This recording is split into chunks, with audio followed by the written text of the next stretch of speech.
여러 조사가 나왔습니다. 뉴스토마토 조사도 나왔고 그리고 KBS 조사도 나왔고 그리고 부산일보 조사도 나와 있고 굉장히 많은 조사가 나와 있는데 전반적으로 보면 이제 국민의 미래, 그러니까 이것은 국민의힘에서 만든 위성 정당이죠. 여기가 일단 뉴스토마토 조사를 보겠습니다. 이거 보면 국민의 미래가 31.3, 그리고 조국혁신당이 24.6, 더불어민주연합 이것은 그 민주당에서 저 진보 정당들하고 같이 만든 이 정당이 23.3, 개혁신당 5, 새로미래 3.4 이렇게 나와 있고요.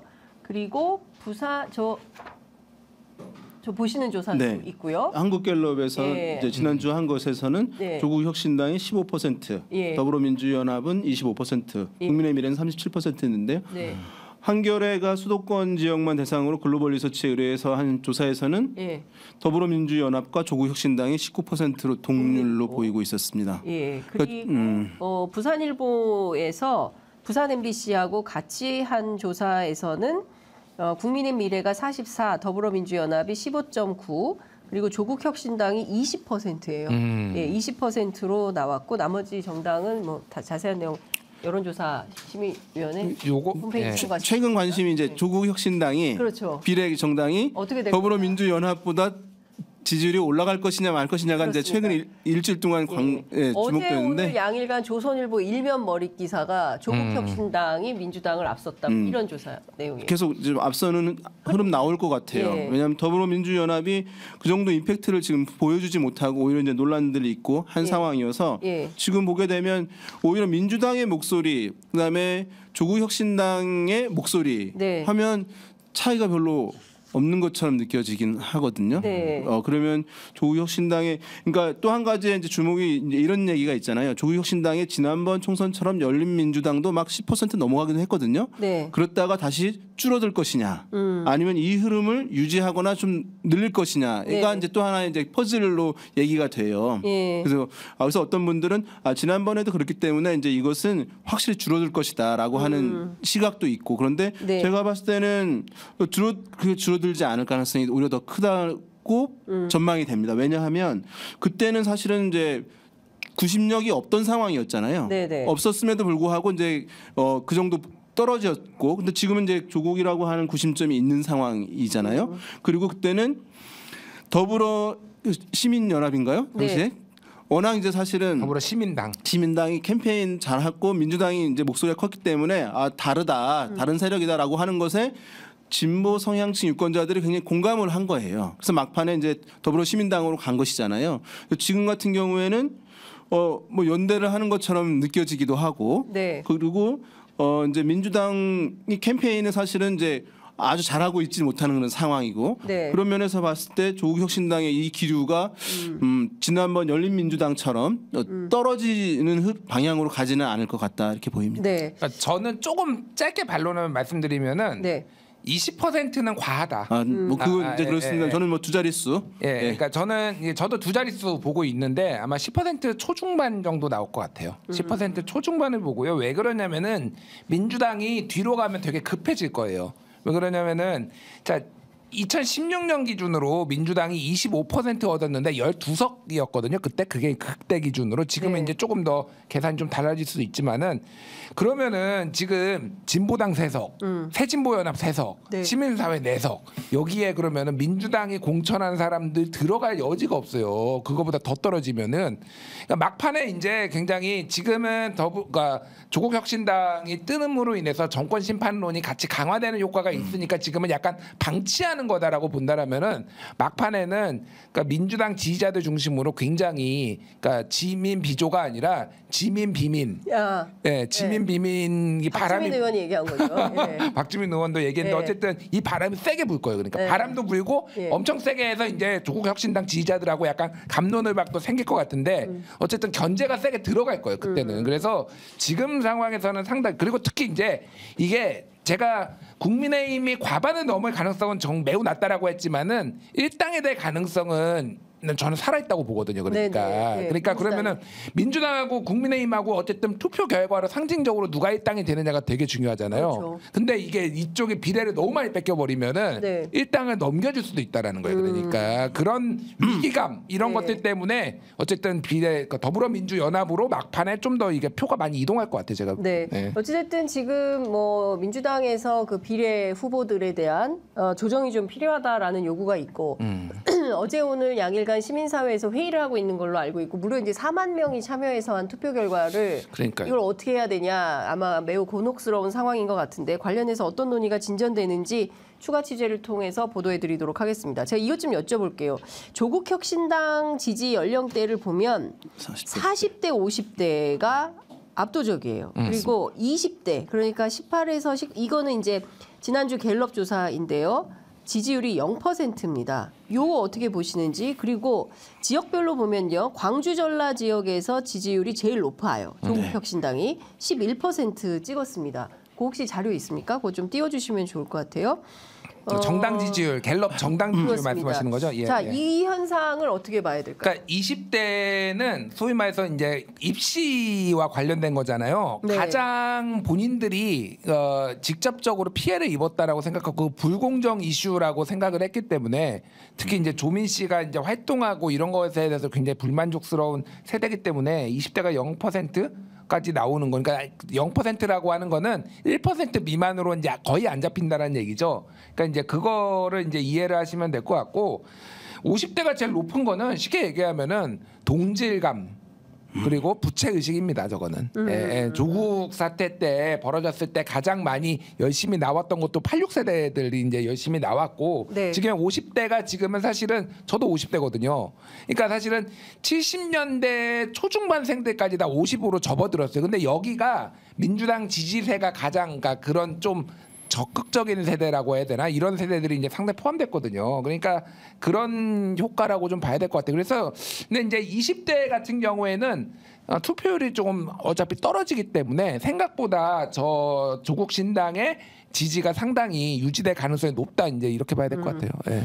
이제 원인론적 분석이 맞다고 생각하고 이제 네. 결과론적으로 봤을 때 어쨌든 이제 민주당의 핵심 지지 기반에서 상당히 균열을 내고 있는 거예요. 네. 사실은 왜냐하면 조국신당이 아까 이제 정당 지지율만 한다면 네. 한 전체는 6%인데 40대 50대는 2배가 된단 말이죠. 네. 그러니까 그 40대 50대 같은 경우는 민주당의 고정 지지 세대인 거예요. 네. 예, 그런데 거기서 이런 비율이 사실 떨어져 나간다라고 하는 건 그래서 정당 지지율도 사실은 6% 비례에서는 15% 20% 나오잖아요. 네. 근데 저는 더 중요한 건 정당 지지율 자체에서도 6% 나온다. 네. 만약에 이게 두 자릿수 된다고 하면은 사실 민주당의 지지를 잠식하는 것이거든요. 그러니까 그러면은 민주당 내 지지층이 이게 나중에 뭐 열린민주당처럼 하나가 합쳐질 수도 있겠지만 네. 제가 봤을 때 당분간 그럴 가능성이 없어 보여요. 총선 끝난 원내 다음에. 진출한다 하더라도 예. 조국 대표가 공개적으로 표명하기를 합치는 일은 없다. 압도하고 왔잖아요. 그러면 이제 정의당을 대체하는 게 본인들의 목표다 네. 이런 얘기를. 이 얘기는 사실은 총선 이후에 네. 민주당 범민주당 세력에서의 이제 균열, 예. 분리 네. 이런 현상의 전조를 좀 보여주는 현상이라고 할 수 일종의 이제 있어요. 본인들은 진보의 예인선이 돼가지고 일종의 연합 정치 모델을 만들어 보겠다. 그러니까 민주당은 큰 덩어리의 어떤 뭐 중도 보수까지 포괄하는 정당이라면 본인들은 진보의 가치를 가지고 보다 더 공격적이고 세게 빠르게 뭐 강소 정당론이라고 하는데 이제 그런 뭐 포지셔닝을 하고 있는 거죠. 그 얘기는 저는 뭐 지금 상황에 총선을 앞두고 캠페인적 관점이 이제 크다고 생각되긴 해요. 들어가면 바뀔 거다. 왜냐하면 사실은 우리가 이런 말 하잖아요. 아, 표심이 명분을 따르느냐 아, 이런 얘기 하는데 실제로는 현실적으로 이렇게 얘기하거든요. 명분은 표심을 따르는 거거든요. 어디에 세력이 많으면 거기에 명분이 생기는 것이 네. 경우가 많아요.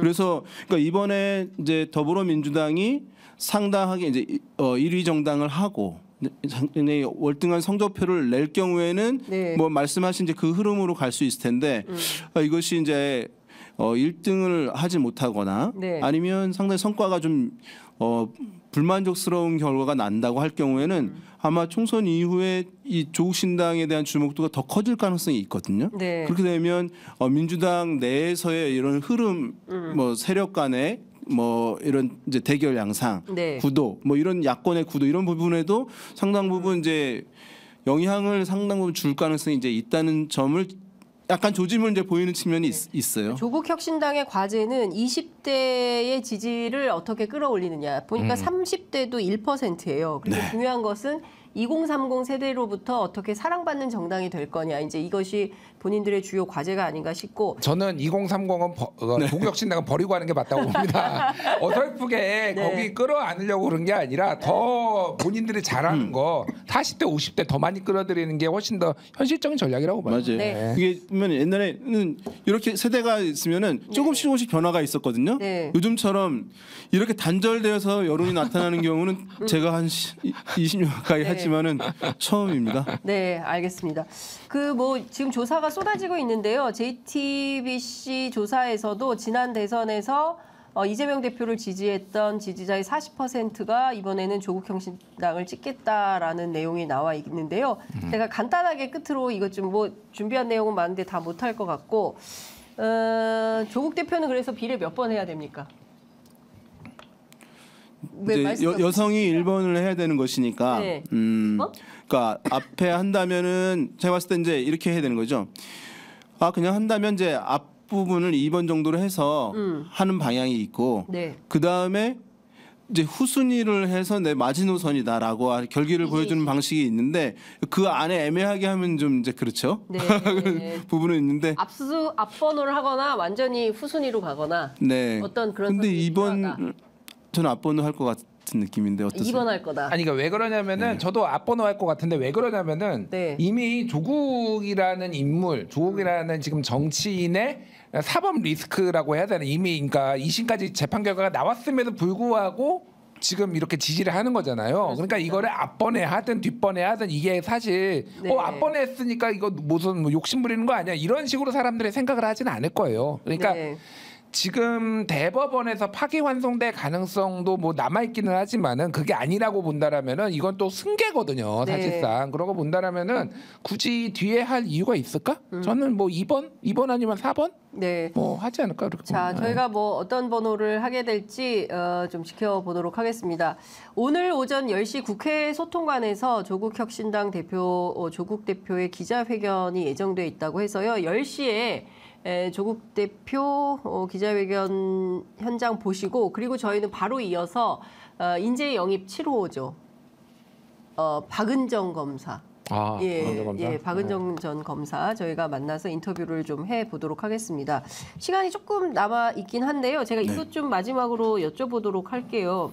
어찌됐든 선거 분위기가 조금씩 바뀌고 있고 개혁신당 같은 경우에는 상당히 기대보다 좀 못 미치는 수준으로 변화하고 있는 거 아니냐라는 자체 판단도 좀 있습니까, 내부에? 개혁신당은 내부에 조금 잡음들이 조금씩 있어요. 제가 아주 그래요? 디테일한 거는 다 말씀을 못 드리겠고 네. 전체적으로 선거 전략이나 이런 거에 있어서 조금 뭐 이견들이 좀 있다고 합니다. 그래서 지금 조금 이게 김종인 지금 공관위원장도 잘 안 나오시고 네. 당사에 안 나오시고 아, 본인 그래요? 사무실에 계신다고 주로 라디오 인터뷰는 많이 하시던데. 예.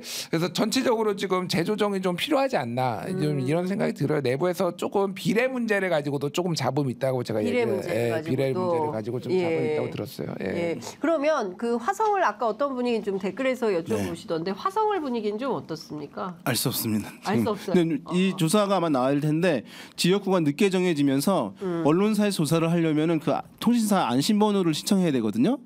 선관을 통해 가지고 그게 이제 열흘 정도 걸려요. 다음 주에 나오고. 예, 그래서 이게 아마 왜 화성을 조사는 안 나오냐라고 예, 하실 텐데 예. 그 텀이 좀 빨리 한다 하더라도 예. 이제 뭐 7일, 8일 이제 예. 이 정도 걸리는 상황이기 때문에 네. 좀 기다리셔야 된다고 볼 수가 있겠고 그 조사가 개혁신당에는 매우 중요합니다. 왜냐하면은 네. 이재석 대표가 만약에 경쟁 구도를 만들게 된다면 분위기가 좀 살아날 수는 있는 부분이 있을 텐데 네. 거기서 사실 미미하다라고 하면 네. 사표가 된다고 하는 흐름들이 강화될 것이기 때문에 네. 다른 후보들한테도 영향을 상당히 줄 수밖에 없고요. 이게 지금 보면 조국 신당이 나타나면서 네. 개혁 신당이 상당히 타격을 준 거예요. 왜냐하면 대중의 관심이라는 것은 제한적인 것이거든요. 네. 그러면 1당과 2당 알고 제3정당 하나 정도 기억이 남는 것인데 조국 신당이라는 것이 있으면서 개혁 신당이라든가 새로움이라든가 다른 정당들이 사실은 들어오지가 않는 부분들이 있고 네. 그다음에 이 신당들 같은 포션 같은 것들이 한 15%될 거라고 보여요. 네. 그러면은 사실 그 부분을 그 정당들이 나눠 갖는 것이거든요. 네, 그러니까 왜냐하면 의석은 정해져 있는 것이기 때문에 그래서 합이 정해져 있다는 게 너무 중요한 거예요. 이 싸움터 틀이거든요. 네. 그러니까 여기에 조국 신당이 민주당 표를 가져가는 것도 있지만 여기서 또 흡수하는 것도 있는 것이거든요. 그러면 다른 정당들 포션 더 줄어드는 흐름들이 있기 때문에 네. 더군다나 이제 제 3지대 보도를 언론이 하잖아요. 네. 그러면 민주당 국민의힘 민주당 보도를 하고 조국 신당 얘기를 해요. 네.